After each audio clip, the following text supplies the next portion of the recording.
What's up, baby? What's up, bro?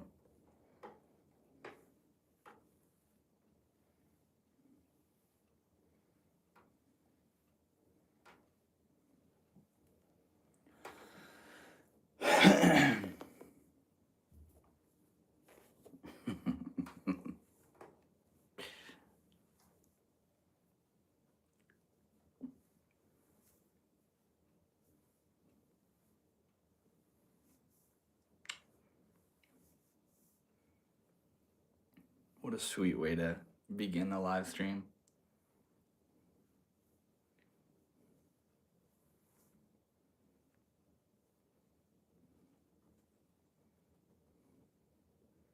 I see somebody's hanging out. What's up, bro?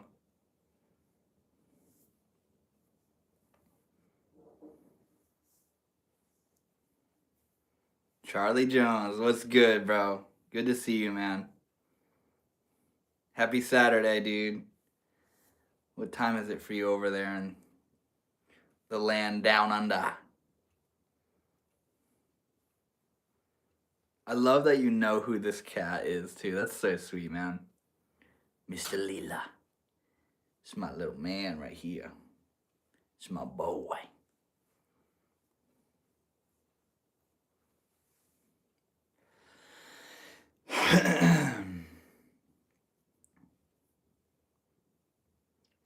What are you doing up at 4:43 in the morning, bruh?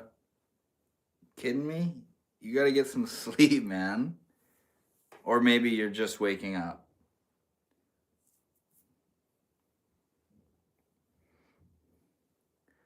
There's a tree outside. I see a bunch of homies pulling up. What's up, guys? Welcome to the live stream. I usually don't go live. The only time I usually go live is on Saturday or Thursdays at 7 o'clock in the evening, but I'm not doing much today, and I figured why not go live and hang out with the homies and see how a Saturday live stream is. I'm on the spectrum. I stayed up 30 hours, then slept for 3 hours. Does being on the spectrum make you stay up? I didn't know being on the spectrum makes you stay up those kind of hours.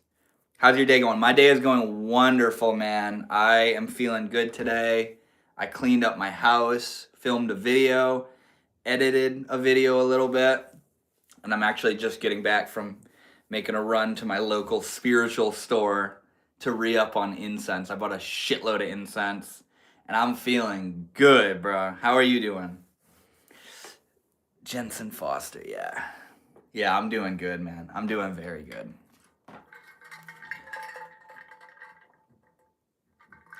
But yeah, if you're new to the channel, and any of the people here that are new to the channel, my name is Devin, and I make content revolved around spirituality and self-transformation, self-development, and that kind of stuff. And yeah, I go live usually on Thursdays, but decided to go live right now and hang out with you guys and see how a Saturday live stream would be. Are you good, bro? Yeah, I'm good. 1982 Varo with some just straight up hate. You're good, man. You're good. Just keep scrolling. I hope you have a good time on your scrolling journey, bro. Go spread some hate elsewhere. You've done a good job here.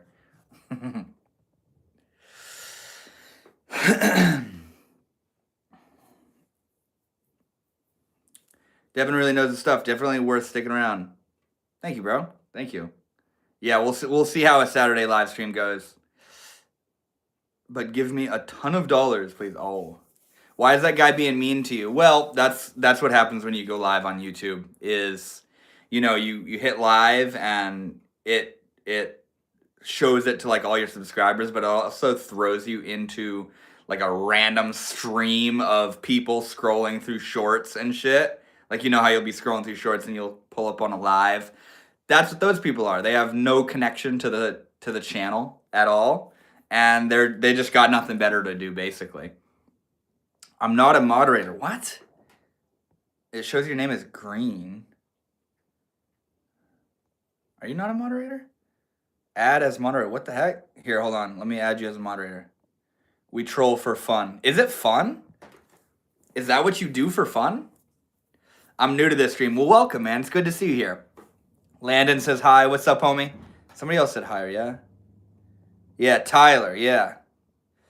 Kinda. Yeah, I mean, I could only imagine trolling on a live stream only is so much fun. You know what I mean? I mean, if that's what you consider fun, I am sending my blessings to you. I'm a nice troll. Some people are mean. Yeah. Fortunately, though, I understand that if somebody has the audacity to just like hate on a live stream, their life must not be amounting to much, at least at that time in their life, right? It's called commenting. This is the comment section. Yeah. What? What do you mean? Like, what do you mean? But for real, some people have no life. Exactly. Yeah, dude. Like that guy up top. People say some crazy shit, dude. So and sometimes you got to give them credit because the shit they say is like really creative. But for the most part, it's cringe. It's just cringe, you know? Boo, please. Are you good for bro? Please. What are you talking about, man? Usually the way the live streams go is it kind of takes a second to like establish a vibe, you know?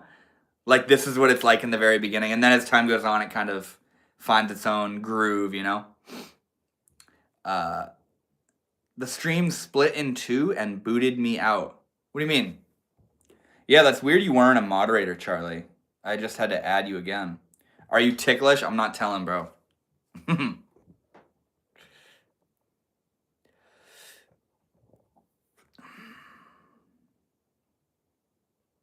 Boo, what? Yeah, I don't know what he's talking about. Guy or girl? Take a guess. Smoke? What do you mean? Like, do I smoke?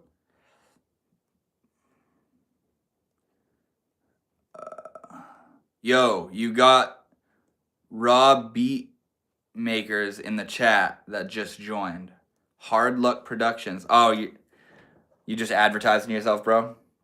Yeah, do you smoke? No, I don't, actually. I used to smoke. If you're talking about weed, yes, I used to smoke weed a lot. From like 12 to 21, I smoked weed like as much as possible. I was like your stereotypical stoner. But in 2021, I took a 3-day break, and when I went back to weed, it was just different. It hit completely differently, and now I don't smoke ever. Occasionally I'll take like a tiny little hit, you know, but it's just so fucking strong. It's so strong, and it's not the way it used to be for me. Like when I was a stoner, when I would smoke, I would go from sober to normal, you know?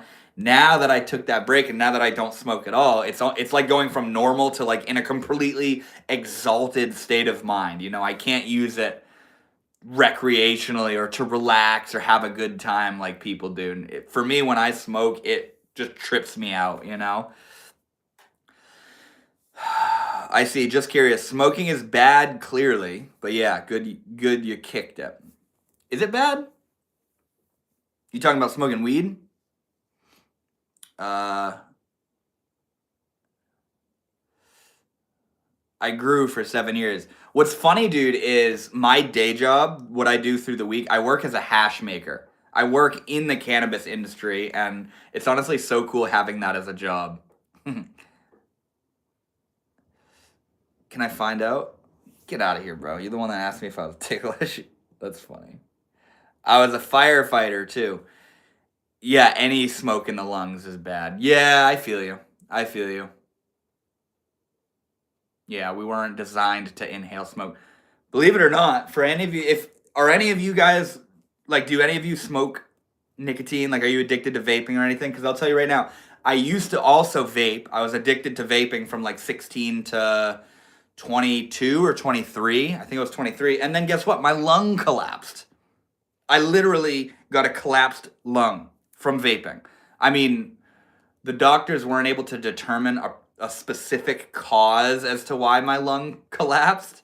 But if I were to put my money on it, it was from vaping, you know, and vaping is one of those things that's so new that like we don't know the long-term impact and effects that it has on us. I rip Zins heavy. Yeah. Yeah. That's weird. That kind of popped off recently. That's like a new thing, is the lip pillows. Tried, just never liked it. Never got into cigs or vape. Well, that's good, man. That's good. I actually wanted to make a video recently talking about like addiction is not where it's at, bro. People think that like, I mean, obviously it's like common knowledge. Addiction is not good, you know, but a lot of people justify it, whether it's drinking or weed or nicotine or any of this stuff. But the way it occurred for me is like when I was addicted to vaping, I couldn't go on a walk and have a good time without my vape.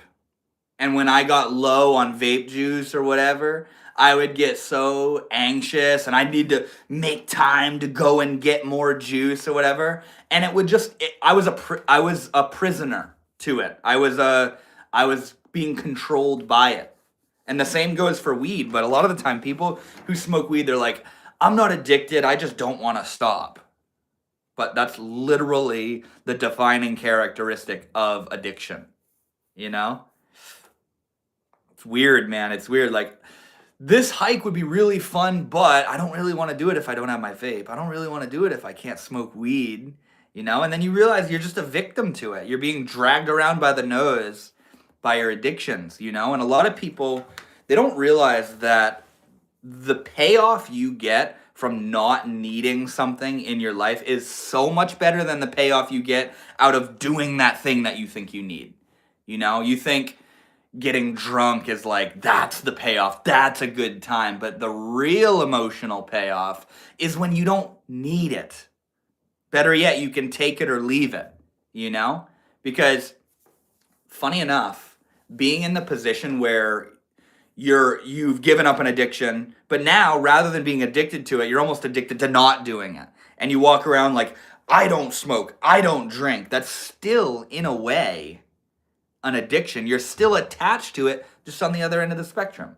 It's funny because the spiritual teacher Ram Dass he put it in a beautiful way. He said, people who stop smoking, for example, they go around, they say, I haven't smoked in 2 years, 4 months, 3 weeks, and 5 days.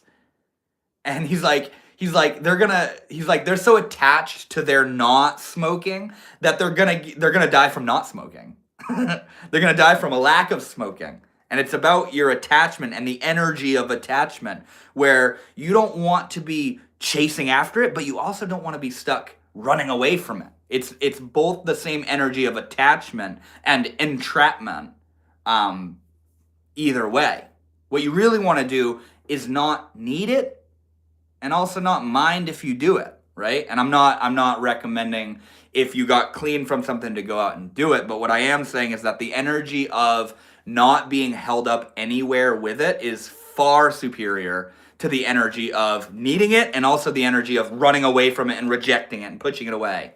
You know, it's kind of like an intrusive thought. Like, when was the last time an intrusive thought that you had went away because you wanted it to? You know, intrusive thoughts, the way we usually act, we run away from, oh, don't think that, don't think that. And the way I often think about it is, don't think about what? Don't think about what? That's how the mind works. You can't get rid of intrusive thoughts through force. You can't get rid of addiction through force, you know? And like, where I stand on addiction is that, you know, you're not going to stop until you're ready to. People that are like, I want to stop. I want to stop smoking, or I want to stop drinking. Usually, they don't really want to stop smoking or drinking. They want to stop smoking and drinking. You know, and the way that I feel is when you're ready to be done with something, you will. It's not hard. Like when I stopped vaping because my lung collapsed, like straight up, I had a whole ass lung collapse, and I was like, right when I realized that my lung had collapsed, I was like, all right, I'm done smoking. Simple as that. There was no wiggle room. There was no, I'll just smoke less. I'll taper off. I'll wean off. No, I was done. I was done because I had a strong enough incentive to stop, you know? Most people can't fathom that, though. They have to make it a big deal. That's just it. And they're making it a big deal because they're not ready. You can't, like, my best advice to people who are addicted to something but want to stop is go out and keep doing it. Keep doing it. Don't bullshit yourself into thinking I want to stop, but it's just hard. No, you don't want to stop. That's why it's hard. So keep doing it. Keep going and doing it. Do it. Go out and do it. Do it to your heart's content. And there'll come a time, maybe, when you're really ready. No, you're not banned. When you're really ready to stop, you will. That's how I feel about addiction. Is it needs to burn its way to purity. You know? It's like trading one addiction for another. Exactly. It's like people who like want to get, I actually literally saw a study on this. You can't quote me on it. I don't know where I saw it, but it was that people that want to like get in physical shape, they want to get in shape and exercise and this kind of stuff. A lot of people will like buy gym equipment and then not even fucking use it because the buying of the gym equipment gave them this sort of pseudo high that they're making progress. You know? I bought a treadmill. I bought weights. Right, but you actually have to use them, you know? And a lot of people do the same thing when they're addicted to substances. They say, I want to stop. I'm working towards stopping. If you were working towards stopping, you would stop, you know? What's going on here in the chat? When I smoke alone, weed makes me feel like I'm reading my every thought and emotion with a magnifying glass. It feels like my inner voice becomes too loud.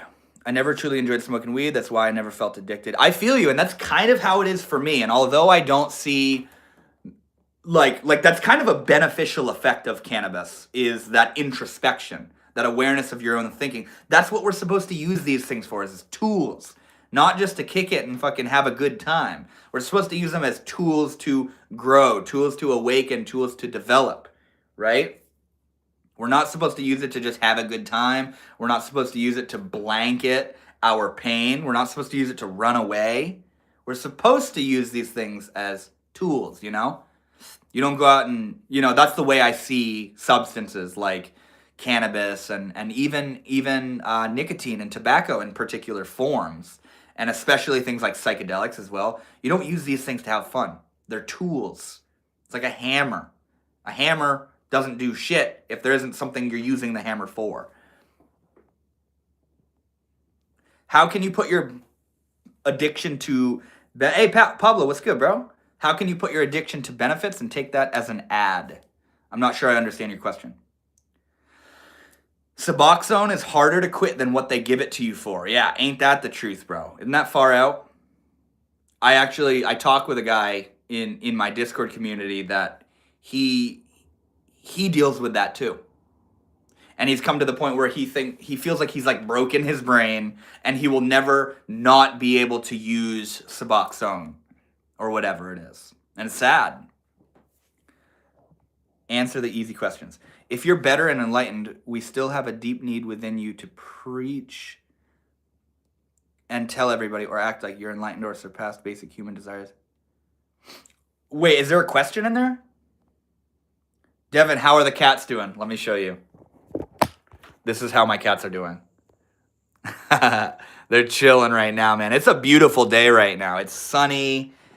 It snowed last night, but it low-key has like summer vibes right now. I don't know why. W cats straight up, bro. Yeah, Tian, what is your question exactly? Just different ways to make you feel better about yourself without completely devoted to stopping. Yep, exactly. And the same thing we were just talking about addiction, where like you kind of make believe and bullshit yourself that you're making progress by just saying to yourself, I want to stop. It's the same thing with like when you want to do something in your life, but you don't feel like you're ready. You tell yourself, I'm just preparing, you know? You say to yourself, I'm not ready. I need to keep thinking it over. I need to keep thinking and preparing and refining my craft, and then I'll take the action. Like you want to start something or create something, but you don't think you're ready. So you tell yourself, I need more time to get ready. But here's the thing, guys, is that ready is not something, you will never feel ready. Ready is something you develop by starting anyways. You're supposed to start before you're ready, and that's how you get ready. If you're postponing your dreams and your goals and your projects, waiting for this magical feeling of perfection and being ready, You're never going to go towards your goals. You're never going to complete projects. You're going to sit in this limbo forever thinking that you're making progress by waiting, but when in reality what you're doing is you're afraid to start because you think you're not good enough, and so you're covering that up with the feeling of I need to get ready. I'm preparing myself. But you're not. You're stuck in what's called analysis paralysis, where you think that you're making progress by perpetually thinking about it, but never actually taking any action. And the thinking about it gives you this illusion of progress when all you're doing is postponing out of fear. You know, that used to happen to me a lot when it came to traveling. Like I'd want to travel, but I'd be like, where do I want to go? Is that where I want to go?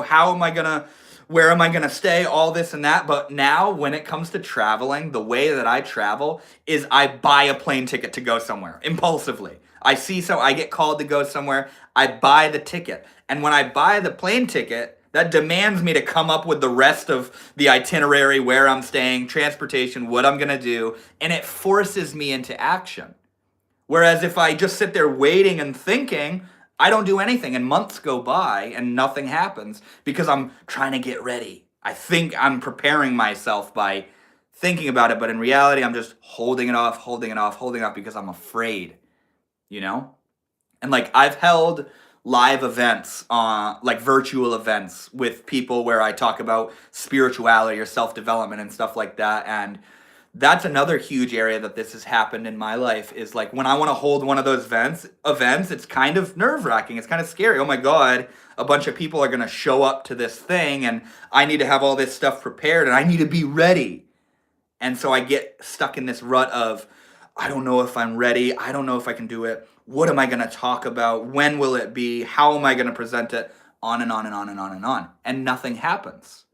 So, in the same way that I buy the plane ticket to create the rest of the action necessary to get me to the completion of that thing, when it comes to these live events that I hold, what I do is I set up a big advertisement thing. I say, there will be an event on this date, show up, and I'll see you there.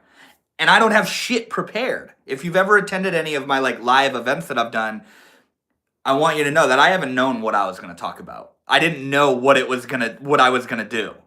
But by me booking it, by me taking that action and saying, meet me here on this date to learn about this or whatever, it demands me to come up with the rest. The way that you get ready is by starting anyways. You will not come to a place of readiness prior to doing anything in the field of the thing you're trying to get ready for. You know? What's that question? If you've transcended, why you still have the same needs as everybody else? Oh wait, if we are clever and experienced, where does the need come from to have a YouTube, tell people what to do, prove to them you've transcended? Well, first of all, I'm not trying to prove anything to you guys. I'm not trying to, and I'm definitely not trying to come across like I've transcended something and you all haven't. That's bullshit. That's not true at all. I'm literally just like you. I have insecurities and fears and doubts and all of it. I'm just like you, dude. I don't know where you're getting that idea that you think I'm like, I've transcended this thing or that I'm like standing in the position of thinking I've transcended anything. That's not true at all. But what I will say is that even if somebody has transcended, it doesn't mean they're not going to have needs and desires. You know, there's a quote that says, if you hit a stone Buddha, nothing happens, like a statue. If you hit a statue of Buddha, nothing happens. But if you hit a real Buddha, they might say, ouch, right? There's another quote of there's a story of a Zen master. And the Zen master he's like sitting down somewhere and he's crying. And a bunch of his students come up and see their master crying. And they say to him, like, why are you crying? You're a Zen master. Haven't you transcended thought and emotion? And the master says, my son died. And the students say, well, haven't you realized that death is an illusion? I thought you were a Zen master. And the master says, yes, but the death of a son is the greatest illusion. See? Just because you're awakened, just because you've transcended, doesn't mean you don't feel. Doesn't mean you don't have a life. It doesn't mean you don't have emotions. I think that's one of the biggest myths going in the spiritual community, is that to be awakened means I have no desires and no needs and no boundaries. You want to know what that's going to result in for you? That's going to result in you getting walked on. That's going to result in you not living and fulfilling the life that you feel called to live. It's going to result in you completely spiritually bypassing where you're at because you think what it means to be awakened is to not need and not want and not think. That's bullshit. That's bullshit. Why do you have a YouTube channel that you dedicate a lot of your life to? What's the difference between you and somebody like you but doesn't have a need to have a YouTube? That simply comes down to the fact that not everybody in the universe wants to have a YouTube channel. I'm just somebody who feels called to, as a content creator. I like being a content creator. I like sharing and expressing the things that I'm passionate about and that mean a lot to me. And also, by doing so, it helps people, right? When I express and share things that I've learned or things that I'm having a hard time with, it moves people. And it's funny because like sometimes I'll share stuff and I'll be like, who the fuck am I to share this? Like I'm not good enough to be sharing this stuff. I'm not in a position to be speaking on. And then somebody comments, thank you, this is just what I needed to hear today. Right? Thank you so much. This helped me so much. And that validates to me that what I'm doing is fruitful. It has meaning, it has purpose. It's helping people, you know? And I think one of the greatest things that we can do in our life is to add value to the world, you know? Like Tian, yeah, that's the one that keeps commenting these questions. You have something beautiful to offer to people. But if you're refraining from sharing that because you think, who am I to share such a thing? There's already other people that share these things. I'm in no position to share this. You're robbing the world of the value that you have to share. You know? You have a YouTube for validation? No, I have a YouTube because I want to have a YouTube channel, because I enjoy sharing, you know? I've had a YouTube channel for like almost 8 years now. And for the first 7, I think, I basically just shared it detailing my spiritual journey. It was like a video diary, you know, just sharing the things I was learning and exploring. But within the last year, I've really kicked into gear, showing up consistently and sharing and really just being a teacher, teaching on things that I'm fascinated and passionate about, you know, and offering that value to the world. It's my calling, you know. And I think we all have a calling.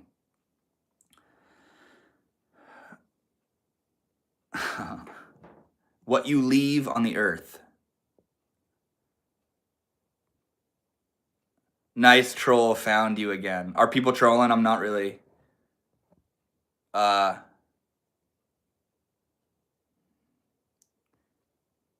Really needed to hear this stuff this morning. Thanks for your words. If you're dead ass, if you mean that, dude, that's exactly what I'm talking about. To you, Tion, the one that keeps asking, why do you have a YouTube channel?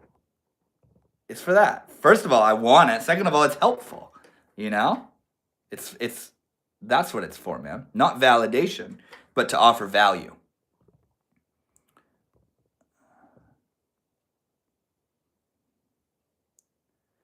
Change really happens through suffering. When the pain of staying the same is greater than the pain of change. Exactly. A lot of us, you know, that I was actually kind of just talking about that a little bit ago, in regard to addiction, where we think we end up succumbing and sacrificing our desire to not be addicted to the thing to, fuck it, I'll just keep doing it because the pain of not doing it is greater than the pain of continuing to do it. So even though I don't want to be addicted to it, I feel like I don't have the strength and the capacity to move into a version of myself that isn't addicted. So fuck it, I'm just going to keep doing it. That's what a lot of people do. People think being addicted to nicotine, being addicted to alcohol, man, it sucks, but I think what sucks worse is the pain and the process of becoming somebody who's not addicted. So fuck it, I'll just stay addicted. you know? But like what's his name? Parker suggested, you reach a point where the pain of staying where you are is greater than the pain of moving into a different version of yourself, and that's where the change happens. What if what you say or how you speak becomes crucial but forbidden? That's an interesting question. Why would it become forbidden? Yeah, I'm working on myself during Ramadan, and this vid is helping with my experiences of addiction. Well, that's beautiful, man, and I'm forever grateful that this is helpful to you, man. What is it? What is the addiction that you're struggling with?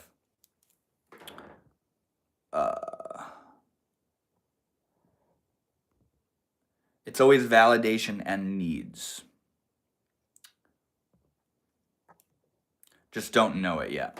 Are you saying that the motive behind everything we do as human beings is to seek validation?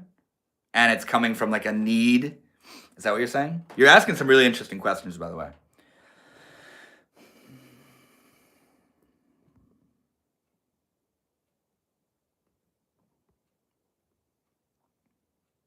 Hey, Herman Goring. We who retain our pride will reclaim what is ours. You know who we are and what we do. Oh God, what the fuck? I'm just realizing this dude is like a Nazi. What the fuck?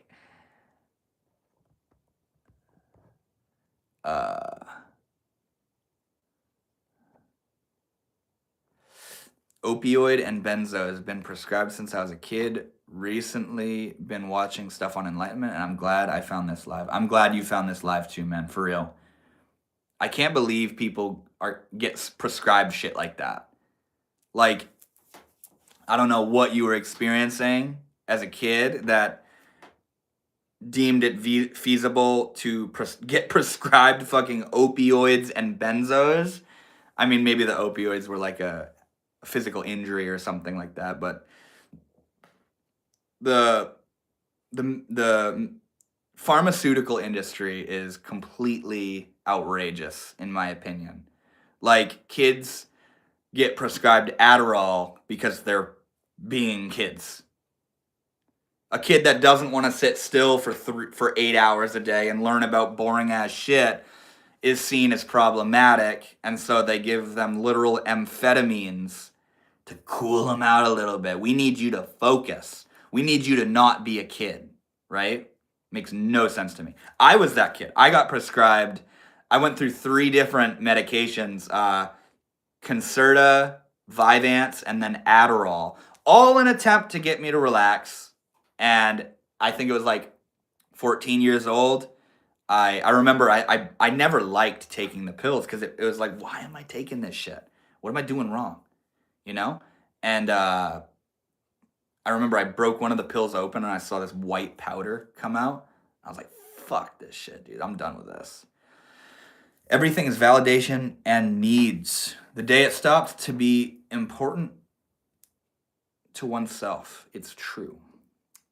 Delete your channel right now and forget about all this. Just focus on you. It's tough because it's true human. No, I don't think that's true whatsoever. I don't think awakening comes in spite of your life. That's bullshit. I want to be awakened, so I'm not going to do anything I feel called to do. I'm going to just abandon myself and I'm going to go sit in a cave in the Himalayan mountains and make believe that I'm ready for this. That's bullshit. Awakening doesn't come through force. Awakening is natural. Awakening is like a blossoming of a flower.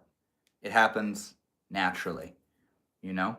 And like, I was in that position too, Tion. I thought my needs, my desires, my feelings, my dreams and goals, the way I feel about myself and the world is all in the way of my awakening. So I tried to push it all away. I tried to force it all away. I said, no, I'm going to be an awakened being. And because I was so fucking young and naive and didn't know what the hell I was doing, I ended up just hating myself, right? I ended up just hating the thoughts I had of wanting to be involved with the world, of wanting a relationship and wanting to make something of my life and wanting to be somebody, You know, I thought my ego is toxic. Whose ego is toxic?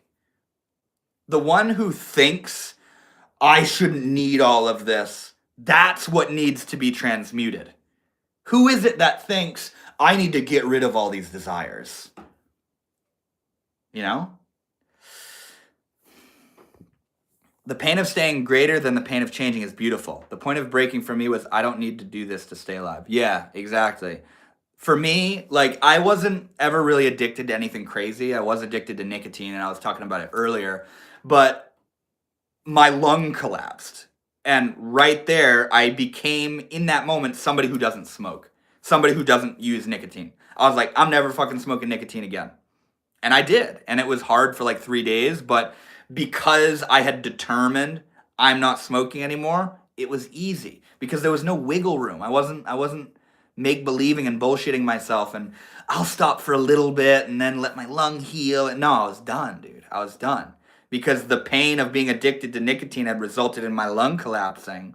And I value my life more than I value the pleasure of a head high, the pleasure of a nicotine buzz, you know?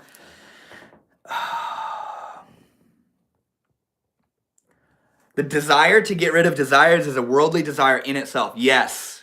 The spirit, so many people in the spiritual community don't understand this. They think they're holy because they're pushing away their humanity. You know? Ram Dass, the spiritual teacher, he called it horny celibate syndrome. It was hilarious. I don't have sex. I don't engage in relationships. But when you're fucking sitting on your meditation cushion at night, you're horny as can be. You want to be in relationships. You want to have sex. It's all still within you. That is what the prison is, the thing within you. Not the external gross level of it in your life, but the desire and the craving and the longing yourself. You're still in prison, right? Just because you're not having sex doesn't mean you've transcended sexual desire. No, it's just within you. You're just not doing it on the outside, you know? I think it's true. Why do we have a need to have a channel and express ourselves? All needs and ego still.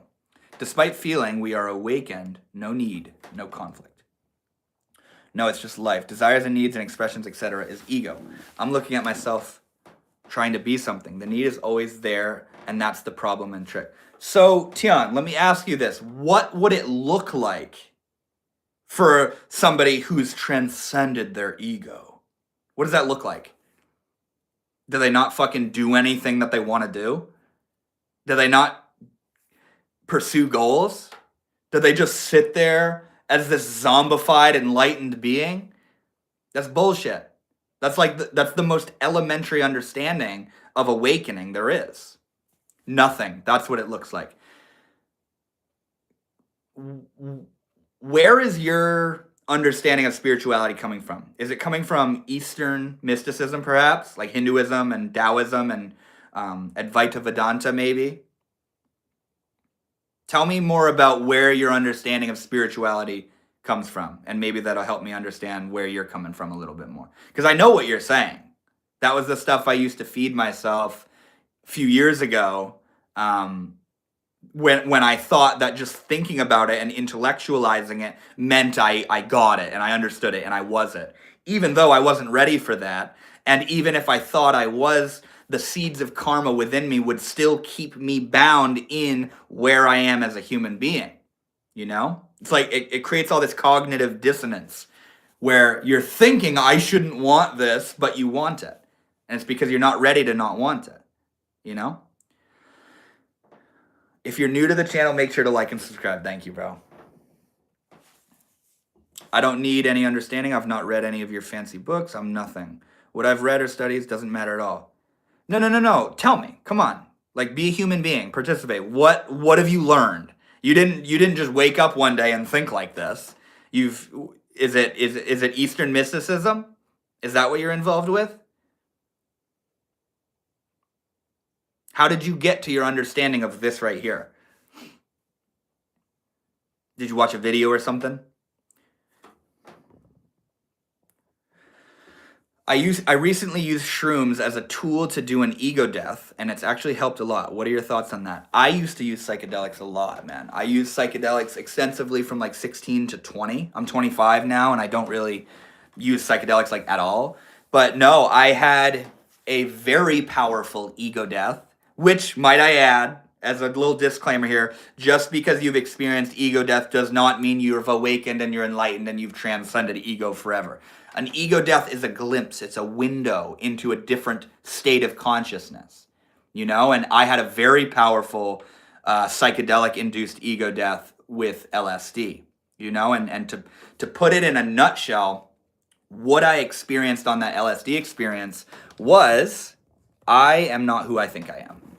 It's as simple as that. I am not who I think I am. I realized the distinction between self and ego, self and the conceptual self. The conceptual self is everything you imagine yourself to be. I'm Devin, I'm 25, I'm live streaming, I'm a human, I'm a male, I this, I that. When I ask you, who are you? Anything and everything you say to me is the conceptual self, which is not who you are. It's the mind, it's the function of the mind creating a structure of who it thinks it is. But you are the one behind the mind. You're looking out of your eyes right now. You're looking really through the mind and out of your eyes. But the one that's looking is not anything that it looks at. You are not your name. You are not your age. You are not your gender. You are not your social status. You are not your species. You are not your job. What you are is awareness. And awareness is synonymous with existence. Existence itself is awareness. And that's what the self is awareness. And it's all taking place in different vantage points, right? Different apertures of awareness, where you're over there watching a live stream, I'm over here making a live stream. And that's what creates the distinction. That's what creates the illusion of a separate self. And that awareness looks through a mind, and you as a human being have a mind that is based off of, you know, your childhood and the way you were raised and your conditioning and all that kind of stuff. And that's what creates the separate entities. I am over here, like I said a moment ago, I'm making a live stream. You guys are watching a live stream. That difference is only relatively real relative to the mind that it's involved with, you know? But the awareness is all the same awareness. It's all the same I. Like, the way I often describe it is, the sun's kind of getting in my face a little bit. Right now, you feel like I'm watching a live stream. Right now, I feel like I'm making a live stream. That I is the same. It's I and I. The difference is the mind through which that I is looking. That's the difference. The difference is not inherent in reality. The difference is born out of the subjective experience of the mind. And I realized that on that ego death experience. I was like, oh, you know, I was like hunting so hard for who am I? Because, you know, I was like a spiritual head, like studying Eastern mysticism and philosophy and all this wild, far out shit. And so, you know, and I was one of those people where I was using psychedelics to awaken. And I took acid and I was tripping, and I decided I'd heard about this thing, ego death, and that it means you don't know who you are and shit like that. So I asked myself, I said, okay, who am I? And my mind said, I'm Devin. And I said, no, that's just my name. Who is it that's Devin? And my mind said, I'm a human being. And I said, that's just like my species. Who is it that's a human being? Who is this I that is experiencing being a human? And then my mind started racing, trying to supply me, the self, with a concept of who it was. Like I was saying a moment ago, I'm Devin, I'm 18 years old, I'm on acid, I'm a human, I'm this, that, this. And I'm like, no, this is all stuff in my mind. Who is it that has this mind? And my mind went blank. My mind realized that it could no longer provide a concept that could sustain the identity of who I truly am. And so my mind just shut up. So now I'm sitting here asking myself, who am I? And nothing. My mind doesn't say anything. Rob, I'm so glad you're here, bro. Who am I? And the mind says nothing. So I'm just sitting here repeating to myself, who am I? Nothing. My mind gave up. It blanked out. So I came to the stark realization, oh, I don't know who I am. I am, but I don't know what that is. I am. And that's it. And I realized that that I amness is existence itself. I am existence. That's not my name. That's not my age. That's not my gender. That's not anything. It's not a concept. It's reality, real reality behind all the concepts, you know? And it was horrifying and liberating simultaneously.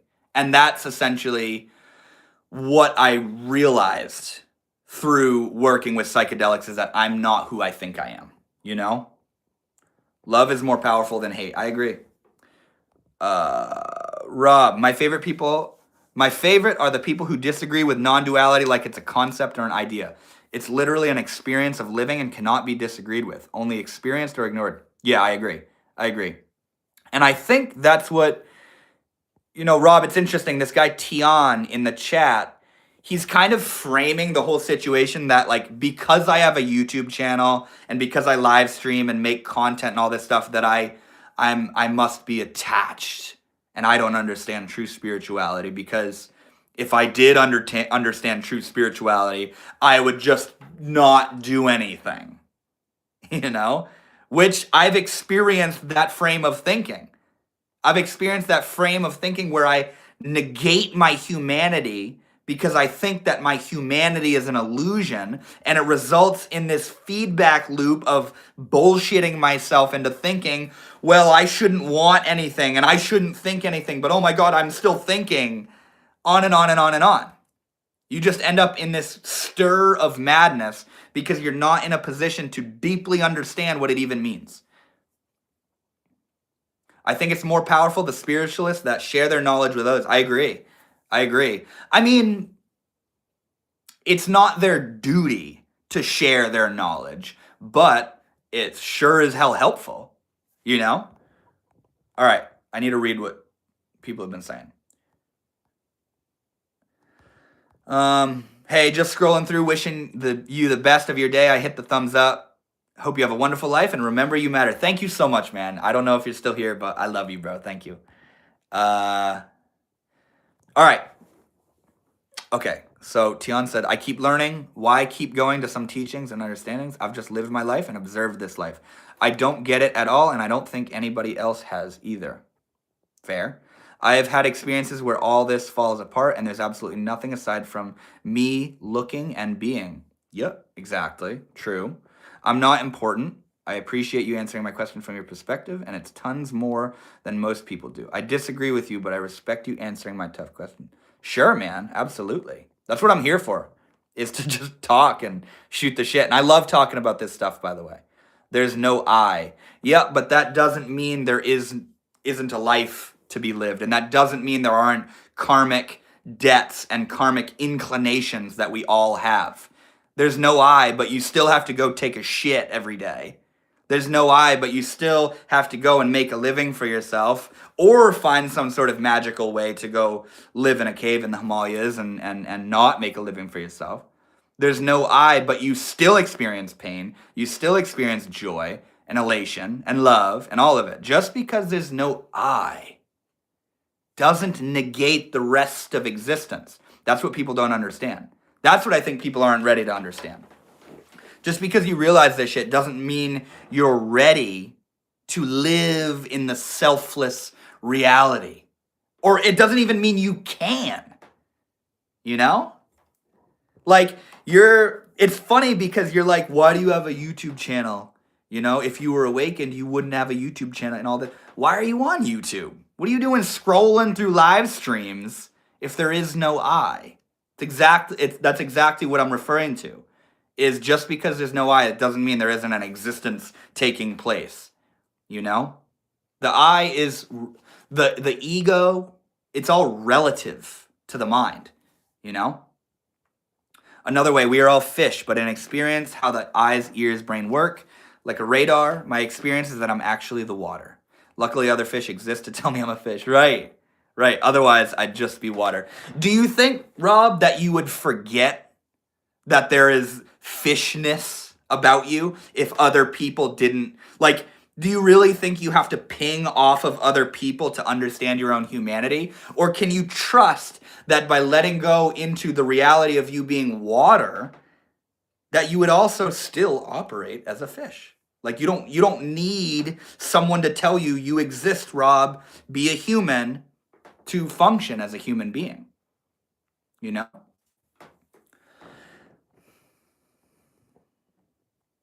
Hold on, I'm going to remove this guy because he's just brain rot.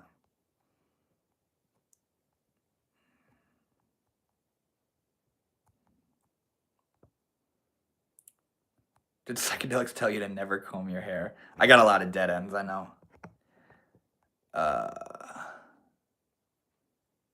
Yeah, it's crazy how similar our experience was, and I went into it the same way, trying to figure out who I was, but I discovered far more questions. Yeah, that's usually how it ends up going.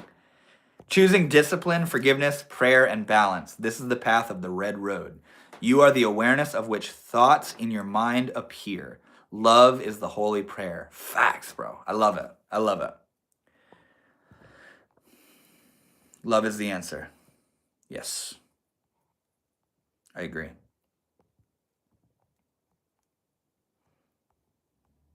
It's a good live stream. I'm glad I went live, guys.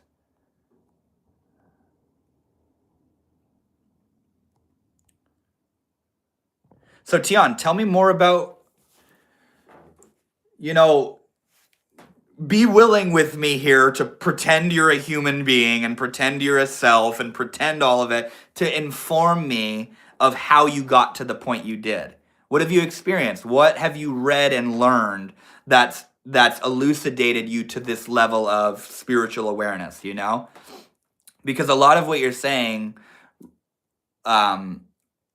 relates to like Eastern mysticism, which is the only way I'm even able to understand you is because of my awareness and knowledge on Eastern mysticism and Advaita Vedanta and that kind of stuff. Relate to me a little bit. Pretend to be a human. I get it. You're not I. There is no I, and you're not important and all that stuff. But just for the sake of a conversation, just share with me how you got to where you're at. Allah is great. Fucking right.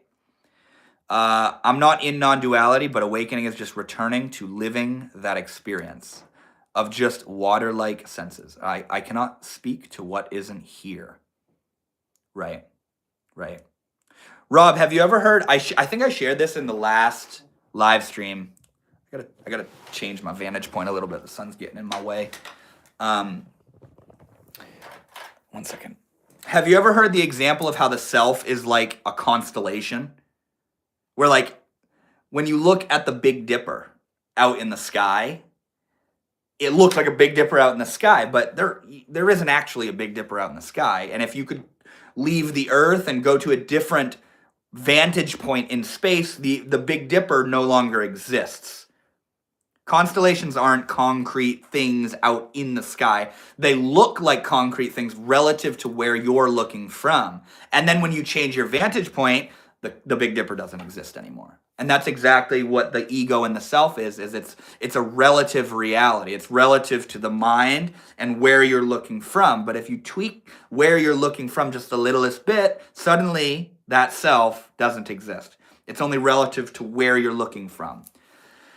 That's why Kensho feels like being saved or relief, etc. You think that body, non-conceptual thought, all day, every day for years, that's work. You don't even see until you stop. I'm trying to understand what you said. You think that... I can't really understand that statement you just made. For years, that's work. You don't even see until you stop. You can't do that. You die. Yeah, I know.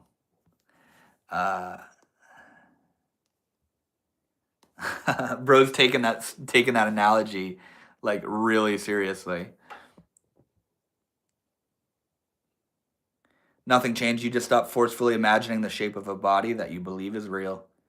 Yeah, I see what you're saying, man.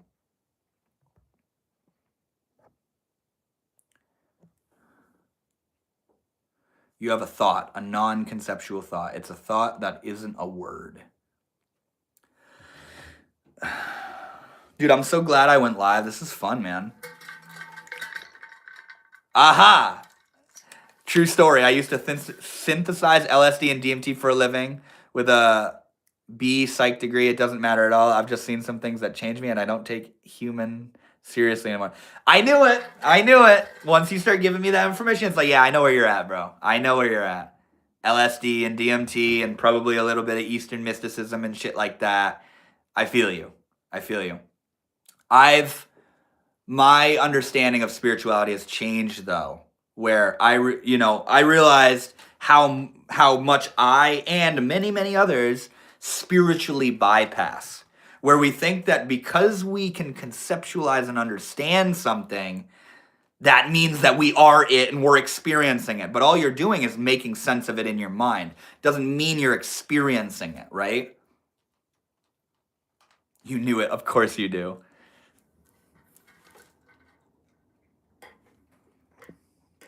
It's all the same thing. I don't believe in philosophies anymore. You must be done, man. You must have completed the journey. You're enlightened. You're enlightened on YouTube, on a live or watching a live stream.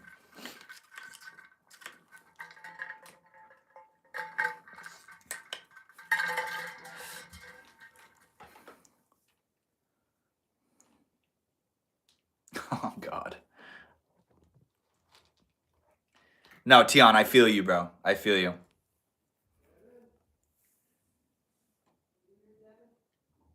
Oh wait. Hold on 1 second. 1 second. My landlord's telling me something. What's up? Devin, Hold on. one of your cats is pretty calicos over next door, and I bet you he won't come to me. Oh my God.